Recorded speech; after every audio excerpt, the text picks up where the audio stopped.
எல்லாம் வல்ல தனிகை வேலனின் தனியாத தனிப்பெரும் கருணையும் அடியனின் பரம குருநாதராகிய அருள்மொழி அரசு வாரியார் சுவாமிகளின் மலர்ப்பதத்தை வந்தித்து சிறியேன் ஜி தமிழ் தொலைக்காட்சி நிகழ்த்தக்கூடிய ஒளிமயமான எதிர்காலம் என்ற இந்த நிகழ்ச்சியிலே ராமதேவர் என்ற தலைப்பிலே அவருடைய சில நுண்ணிய கருத்துக்களை உங்கள் முன்னே சமர்ப்பிக்கின்றேன். இந்த ராமதேவர் என்பவர் நாகை தந்தது நல்லவர்.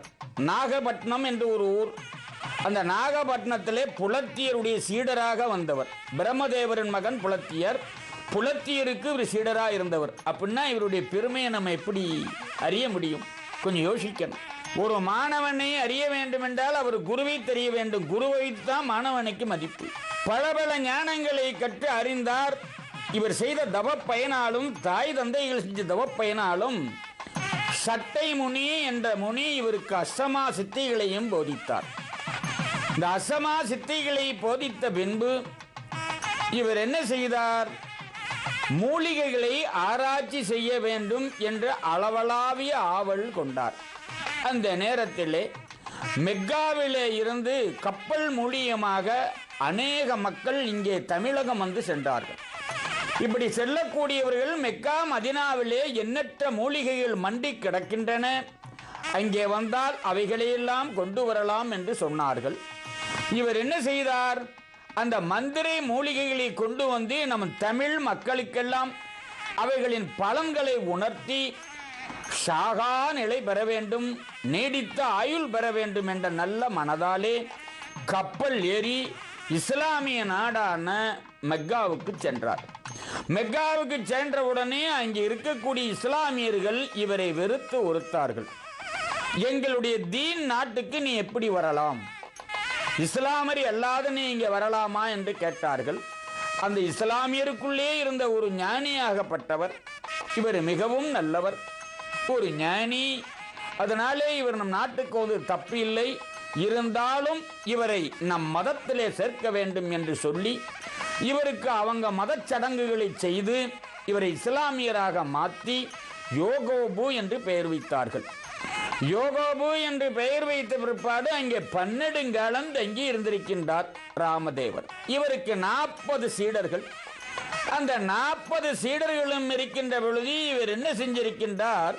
அங்கே சமாதி நிலையை அடைந்து நான் 10 ஆண்டுகள் வரைத்து வருவேன், அது வரலி என்னை விட்டு யாருமே பிரியக்கூடாது என்று சொல்லி சமாதி நிலையை அடைந்து விட்டார். சமாதி நிலையை அடைந்த உடனே 30 மாணவர்கள் இவர் எங்கே திரும்பி வரப்போகிறார், இறந்தவர் இறந்தவர்தான் என்று எல்லோரும் சென்று விட்டார்கள். சென்ற பின்பு 10 மாணவர்கள் மாத்திரம் அவர் சமாதியிலே பூஜை செய்து குரு பக்தியாலே திருவருளை பெறலாம். இறைவனை வழிபட்டால் 50 மதிப்பெண், குருவை வழிபட்டால் 100 மதிப்பெண். அப்பொழுது இந்த ராமதேவராகப்பட்டவர் 10 ஆண்டு பொறுத்து சொன்னபடி வெளியிலே வந்தார். இந்த 10 சீடர்களை பார்த்தார். 10 சீடர்களை பார்த்து எங்கே மற்ற சீடர்கள் என்றார். சுவாமி, தங்கள் மீது அவநம்பிக்கை கொண்டு அவர்கள் சென்று விட்டார்கள். சென்ற சீடர்கள் அனைவருக்குமே கண்ணு தெரியாதபடி போக வேண்டும் என்று சபித்தார்.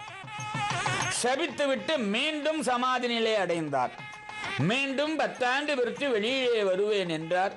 அந்த 30 பேர்களும் இவர் திருவடி தொழும்பிலே வந்து தொண்டு செய்தார்கள். கண் பார்வை இழந்து மீண்டும் உயிர் பெற்று எழுந்து வெளியிலே வந்து கருணையின் மிகுதியினாலே சேயின் குற்றத்தை தாய் பொறுப்பதைப் போலே குருநாதராகப்பட்டோர் மன்னித்தார், மறந்தார். மன்னிப்பது மனிதத்தன்மை, மறப்பது தெய்வத்தன்மை. இரண்டையுமே அவர் செய்து அவர்களுக்கு கண்ணொறி வரவழைத்தார்.